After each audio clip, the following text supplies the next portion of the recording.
Le nom des Dames de la Joliette, il est d'abord dû à une situation géographique.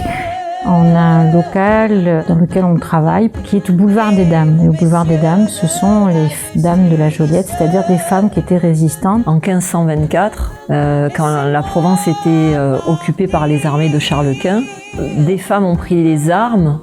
Elles ont formé un bastion, le bastion des Dames dans le quartier de la Joliette. Donc oui, on voulait parler des femmes, des poétesses, des femmes résistantes. À travers leurs plumes, leur intellect, leurs textes, leur blog aussi aujourd'hui. Il me semble que le quartier de la Joliette est assez emblématique et parlant de ce qui se joue entre nous.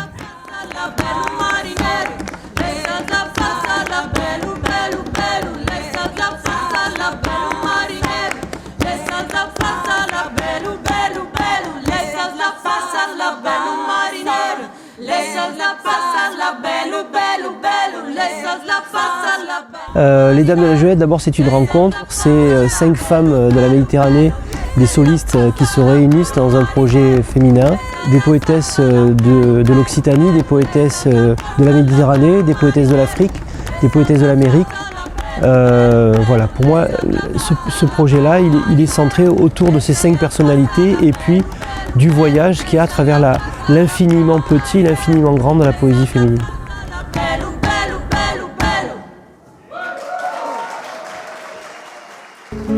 Tu sei padrona delle 9 mondi, un scarpisi su ferro e l'anni, d'oro e d'argento, li peggi la boule. J'ai choisi ces couplets et que j'ai composé. Il y a une première partie en fait où c'est un homme qui parle de la femme qui commande les empires, qui est patron de 9 mondes, et une autre partie où c'est une femme amoureuse d'un homme qui parle et qui imagine d'être un oiseau, d'aller dans sa chambre pendant qu'il dort pour le voir.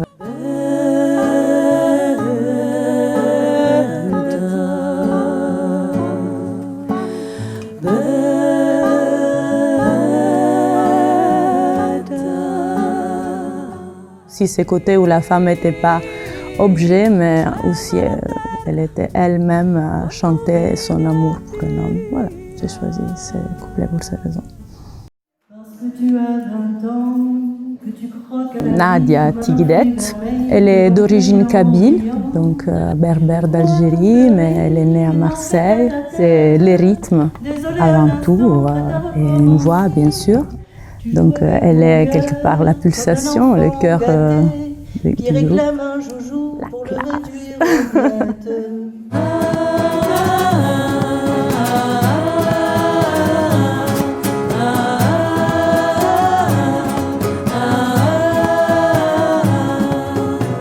Alors, Amour, c'est un titre que j'ai beaucoup de plaisir à chanter, d'abord parce que c'est l'une des seules occasions que j'ai d'exprimer dans ma langue maternelle, le kabyle.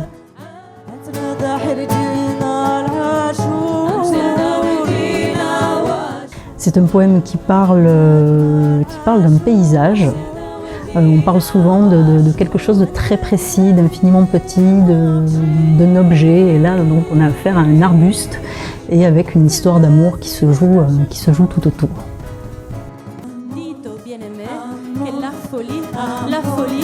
La folie débute ainsi. Amor.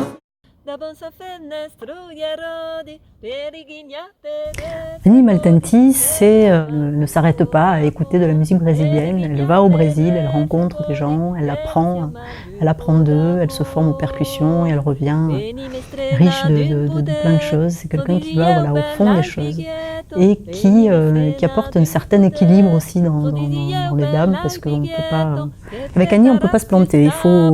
Il y a une ligne, il faut y aller, il faut la tenir et on n'a pas le droit.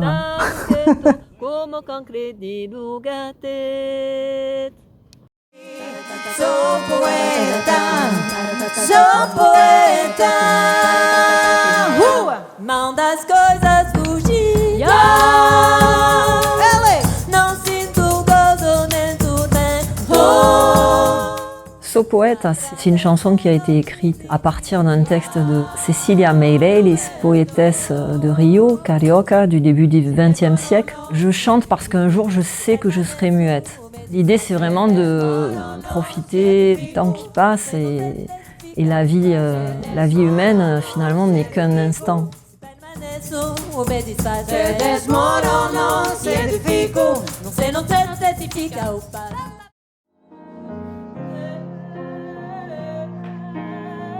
Une artiste grecque qui s'appelle Kalliroi Raouzéou, qui a le prénom de la première femme féministe en Grèce. C'est une musicienne très ouverte qui joue donc piano et de la guitare dans le groupe. Pour moi, c'est la délicatesse ou la nuance en fait dans la façon de chanter, avec une grande place à l'interprétation et à la conduite à la ligne mélodique en fait, au chant en tant que ligne mélodique.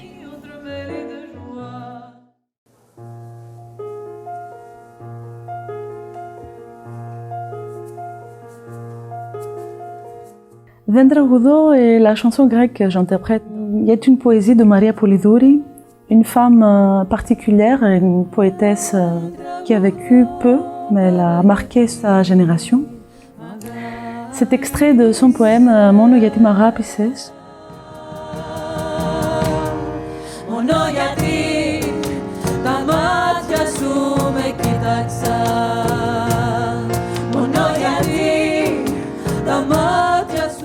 Elle était éperdument amoureuse d'un grand poète qui s'appelle Kostas Kariotakis. Elle a fait tout pour y arriver, mais elle était tellement libre, tellement forte, elle lui a fait vraiment peur et ils n'ont jamais réussi à vivre heureusement leur amour.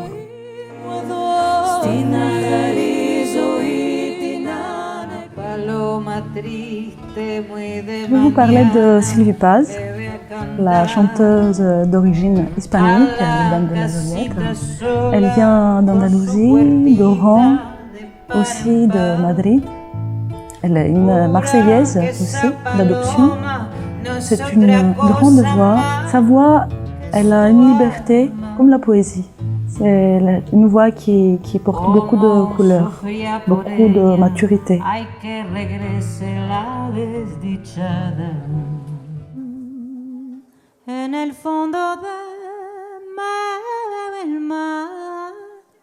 Nel fondo del mar, qui est à partir d'une poésie d'Alfonsina Storni, qui est une grande poétesse, grande écrivain aussi, et elle raconte l'histoire du petit, de la chose à l'intérieur de l'eau, d'un domaine qui est ce que l'on voit et ce que l'on voit à l'intérieur de cette sphère.